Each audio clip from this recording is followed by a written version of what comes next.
आप सभी के पावन चरणों में धन्य निरंकार जी नमस्कार। सद्गुरु की कृपा से आप हमारे चैनल पर पधारे, आपका स्वागत है। वीडियो को पूरा देखें और आशीर्वाद रूप में लाइक करें और वीडियो कैसा लगा कमेंट करके ज़रूर बताएं।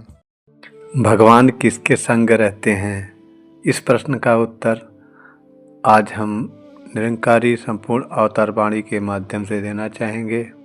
जो इसमें लिखा है, हम केवल बात को रखने वाले हैं, चाहे वो रामचरितमानस की बात हो, क्योंकि इसीलिए यहाँ पे पूरा उसका श्लोक संख्या सहित या दोहा संख्या सहित पद संख्या सहित बात को रख दिया जाता है।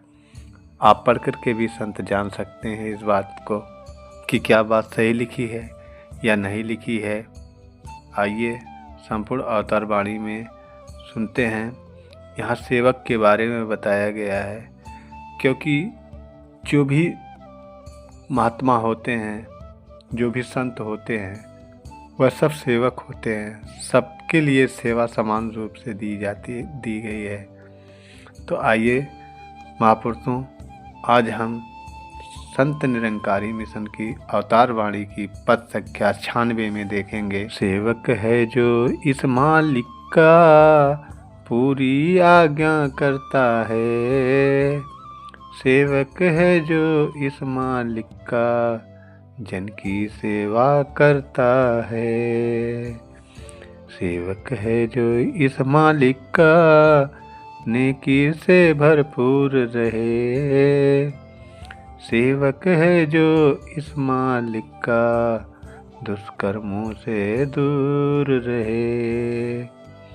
सेवक है जो इस मालिक का स्वामी उसके संग रहे, सेवक है जो इस मालिक का उस पे हरि का रंग रहे।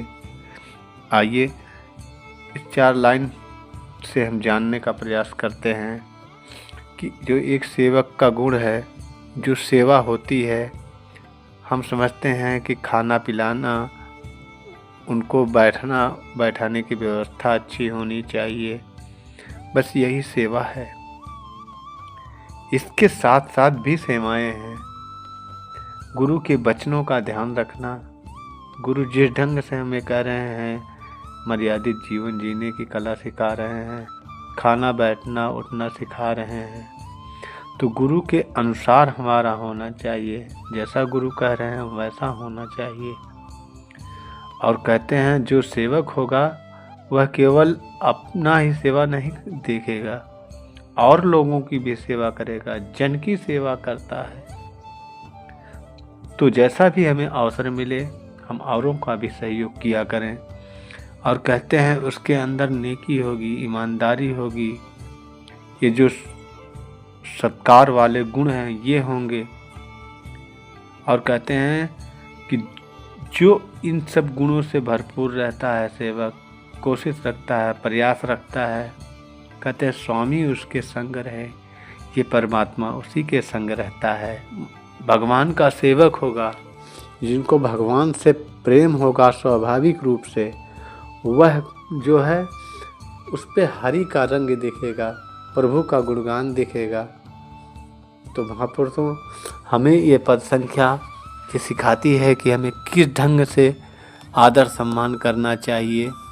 हमेशा हमें परमात्मा की जो जहाँ पे हम जो कदम रखें और गुरुमत का ध्यान रखते हुए रखें तो अच्छा ही रहेगा। आइए अब हम चलते हैं रामचरितमानस की तरफ। ये क्या कहता है सेवक के बारे में कि सेवा किस ढंग से होनी चाहिए। तो आइए रामचरितमानस के प्रसंग में अयोध्या कांड का दोहा संख्या 130 का चौपाई संख्या 1 है। इसमें कह रही चौपाई कि अवगुण तजी सबके गुण गहई, विप्रधेनु हित संकट सहई, नीति निपुण जिन कई जग लीका, घर तुम्हार तिन कर मनु टीका। यहाँ पे कह रहे हैं कि जो अवगुणों को छोड़ करके गुणों को ग्रहण करते हैं, जो हम अवगुण हैं यानी जो हमारे समाज मान्यता नहीं देती है, जिससे हमारे ऊपर प्रश्न चिन्ह लगता है, तो ये प्रश्न चिन्ह को ही अवगुण समझना चाहिए। और कहते हैं कि विप्र और गौ के लिए, उनकी सेवा के लिए वह उनके संकट को हर लेते हैं। या ब्राह्मणों को बहुत बड़ी महत्ता दी गई है कि ब्राह्मण का पूजा हर स्थिति में पूजनीय होता है। और गौ आज अगर देखा जाए सांसारिक रूप से तो गौ माने गाय समझ लेते हैं, लेकिन यहाँ जो ब्रह्मज्ञानी भाषा में है संतों, वह यह है गौ माने होता है कि इंद्रियाँ।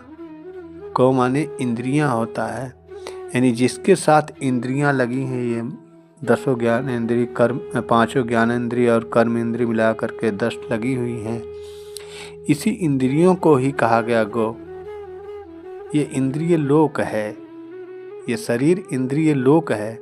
और कहते हैं कि जो ब्राह्मण और गौ की सेवा करते हैं, यानी इस शरीर की जो आवश्यकताएं होती हैं वह उसकी पूरी करने का प्रयास करता है।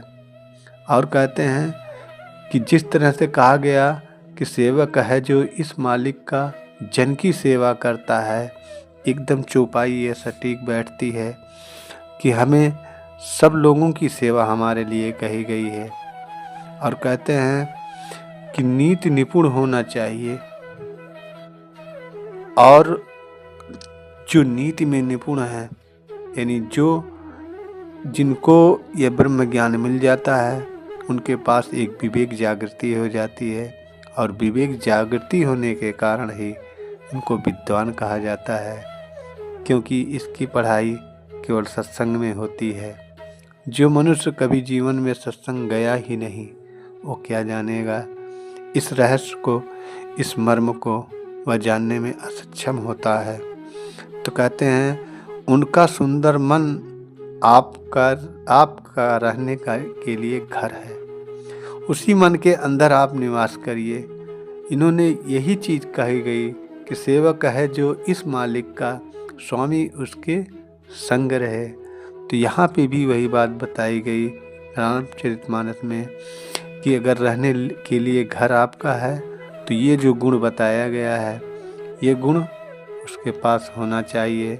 तो हमें हमेशा गुरु के चरणों में अरदास करना चाहिए, कृपा मांगनी चाहिए कि दातार कृपा करें कि हमें ये हमारे मनों में आप निवास करें। तो आइए, समय आपका जो भी है बहुत कीमती है। वीडियो पूरा देखने के लिए आपका धन्यवाद। धन्यकार जी।